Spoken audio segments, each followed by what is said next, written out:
Boa noite, pessoal. Meu nome é Beto. Eu sou médico formado pela UNB. E eu tô aqui gravando esse vídeo e colocando a debate público porque nosso querido camarada Gustavo Gaiofato falou uma coisa complicada e dá pra ver pelos comentários do vídeo dele. Aquele vídeo sobre vício em dopamina e a epidemia de diagnósticos. Pois é, complicado esse vídeo porque o Gaiofato parte da linha para falar que os transtornos mentais, problemas de saúde mental, têm origem principalmente na questão histórica e social. Igual eu vou mostrar no vídeo aqui para vocês. Vou deixar ele mesmo falando, porque ele está reagindo à moça do vídeo, então vou deixar ele mesmo falando para poder confirmar isso que eu estou conversando com vocês, tá? Acontece que os transtornos mentais descritos no DSM não são frutos de evidências de alterações cerebrais. Não é à toa que a gente usa o termo transtorno e não doença, mas sim de consensos entre especialistas. Bom, Aí que está o problema. Consensos entre especialistas, nem todos os estudos de transtornos mentais são sobre isso. E outra coisa, primeira coisa, o sofrimento psíquico, ele existe e é real. A gente não tem como negar isso, tá? Outra coisa, precisamos do conceito de anormalidade e disfuncionalidade. Que coisa de ficar nessa de transtorno, doença, transtorno mental, doença mental. A gente não precisa ficar estigmatizando isso. Tanto faz, não importa. A questão a gente precisa do conceito da disfuncionalidade para poder identificar quem precisa de cuidado e suporte. Pois isso é justamente um dos critérios clínicos mais importantes. Então a gente vai falar primeiro aqui nesse vídeo, mostrar para vocês o que é a realidade biológica dos transtornos mentais. Vou explicar para vocês. Primeira coisa, estudos de neuroimagem, entendeu? Uma meta-análise publicada no Molecular Psychiatry, com mais de 9.000 pacientes, mostrou que indivíduos com, por exemplo, depressão, ou um transtorno mental, uma doença mental, tem de maneira consistente uma redução do volume do hipocampo, que é a parte do cérebro que a gente usa para memória, aprendizado, regular as emoções. Entendeu? Então, o que eu tenho a dizer é que essa alteração é objetiva, dá para medir, e quando você compara os grupos, o grupo portador do transtorno, ele é estatisticamente relevante, estatisticamente significativo. Ou seja, o grupo que tem esse transtorno mostra-se, dá pra gente perceber isso estatisticamente, entendeu? Então a gente pode não saber, como que essa alteração no cérebro se deu. Não sei, pouco me importa. Quais foram os neurotransmissores envolvidos, se tinha dopamina, se tinha serotonina, se tinha noradrenalina, não importa. O que importa é que a gente sabe que tem uma alteração, tem um tanto de funcionamento quanto de volume cerebral, entendeu? Então, quando a gente tem essa alteração, até mesmo a nível de vias neurais, então o cérebro de uma pessoa que está com depressão, que está com ansiedade, que tem uma neurodivergência, que tem qualquer outra coisa, qualquer outro transtorno de saúde mental, essa pessoa possui um funcionamento cerebral diferente, distinto estatisticamente daquelas pessoas que são consideradas saudáveis, que não estão tendo disfuncionalidade. Então é uma questão que a primeira aula que você entra numa faculdade de saúde, vem essa primeira perguntinha, e o que é o conceito de saúde e doença? Como é que a gente sabe o que é saudável e o que é algo realmente que leva à disfuncionalidade?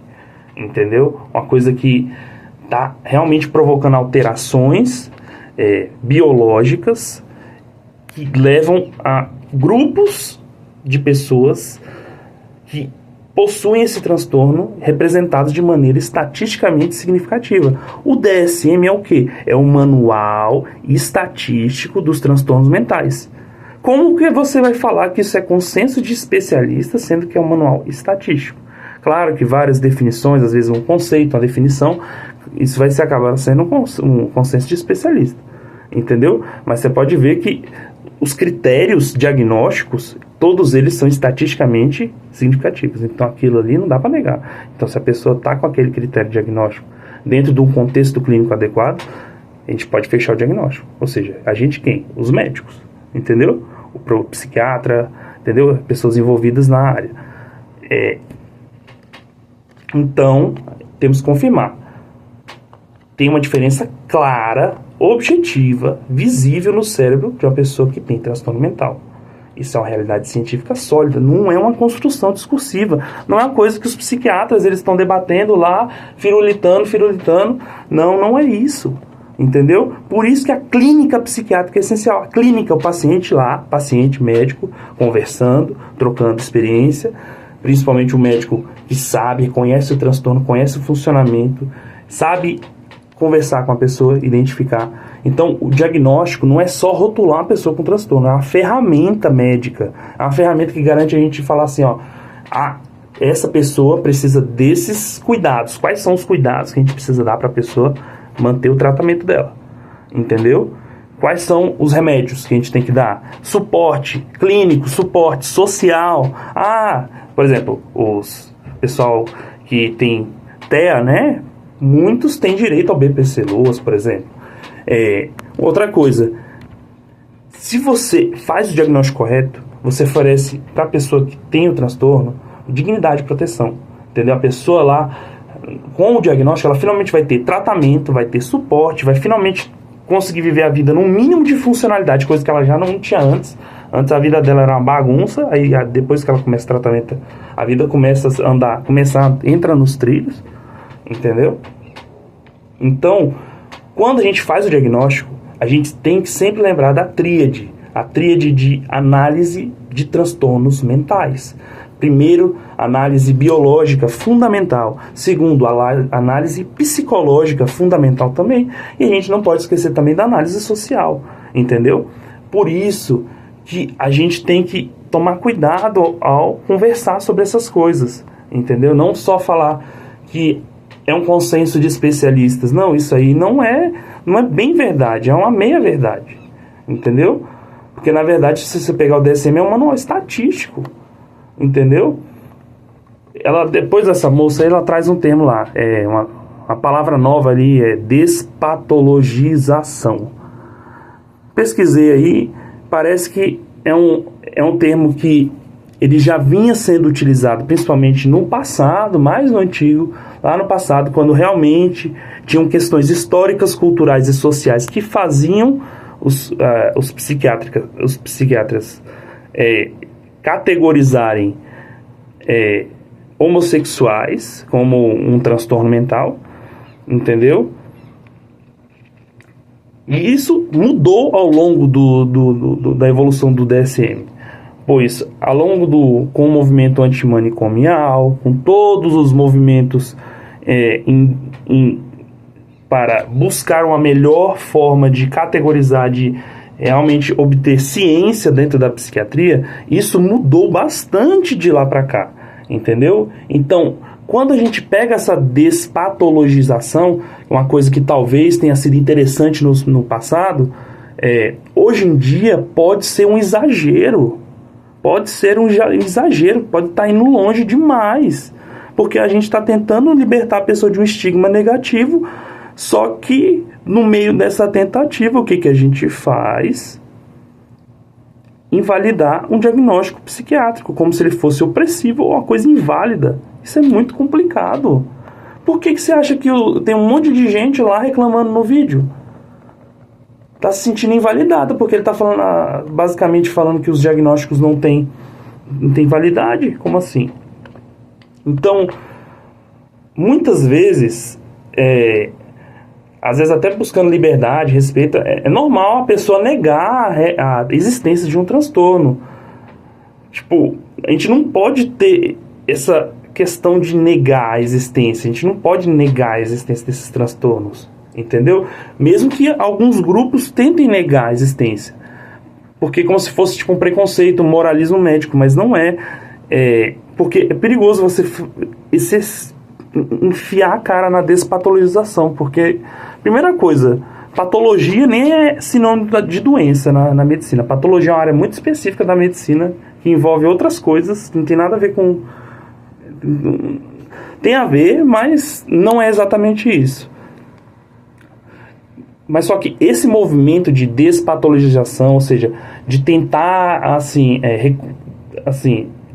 descategorizar alguns transtornos mentais como se fossem coisas normais, ou pior, só porque está vindo do capitalismo, então a gente tem que descategorizar, porque assim que tirar o capitalismo vai embora. Não necessariamente. O estresse crônico pode causar danos na mente, entendeu? A pessoa cronicamente estressada pode ter danos não só na mente, como no corpo, entendeu? Ter AVC, infarto, todo tipo de problema.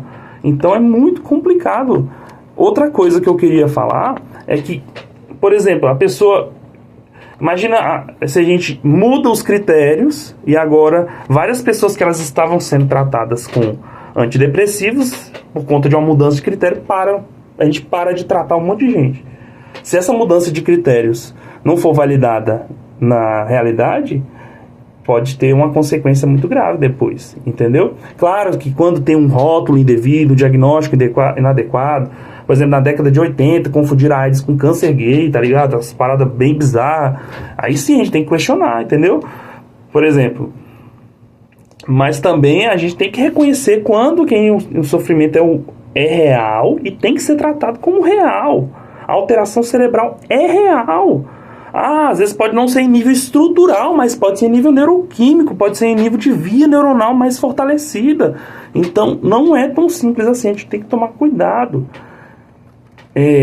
Outra coisa, também ouvi muita falarem sobre medicalização. Medicalização é quando a gente pega, você vê muito aí na internet, né, pessoal que pega, hoje eu tô com meu hiperfoco, hoje eu tô ansioso. A pessoa pega termo médico e vai usando no dia a dia, como se fosse uma coisa comum.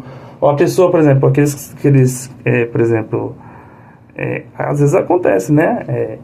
Então, a medicalização é isso. Mas só que eu nem acho que é um grande problema. Só achei que tinha que citar aqui, só pra a gente deixar o vídeo bem completo.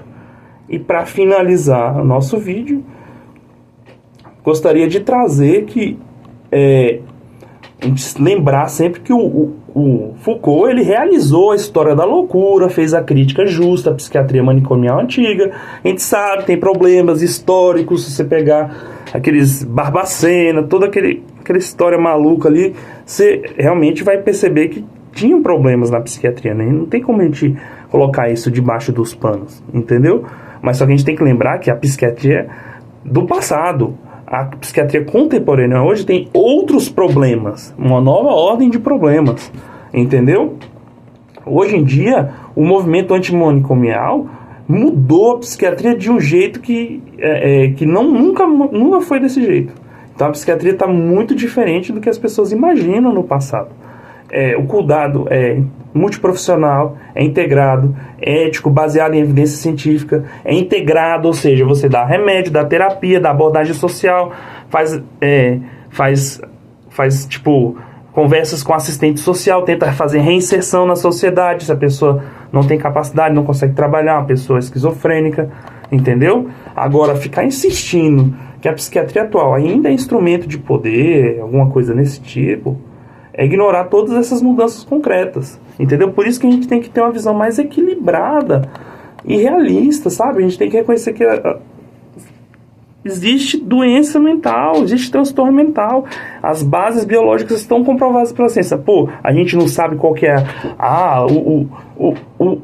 a gente não sabe qual o neurotransmissor, a via, o neurônio da via que vai chegar lá. Não, a gente não sabe. Mas a gente sabe que o grupo tem alguma alteração relevante estatisticamente.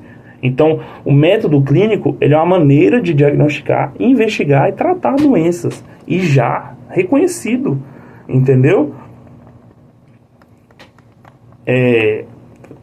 Espero não ter sido rude. Espero que tenha sido educado. Vamos terminar de ver o resto do vídeo do Gaio Fato. Vamos ver o que ele vai falar aqui. Em 1980, com a versão reformulada e também biologicista do DSM. Aí, biologicista, tá vendo? A APA se associou à indústria farmacêutica. Aí, indústria farmacêutica. Associado não só às suas pesquisas, com a finalidade de vender medicamentos, e nem preciso dizer como que isso é antiético, como também aproveitou para iniciar uma campanha de marketing mundial para exportar sua noção de ciência para o mundo todo. E isso tem dado muito certo. Segundo dados do livro Desmedicar, a luta global contra a medicalização da vida, o investimento financeiro publicitário na reconstrução da imagem da psiquiatria e suas novas classificações diagnósticas foi tão significativo que os gastos de consumo nos Estados Unidos com medicações psiquiátricas saltou de 800 milhões de dólares em 1987 para 400 bilhões de dólares em 2007. Caralho, moleque. Aumentou de 800 milhões para 40 bilhões?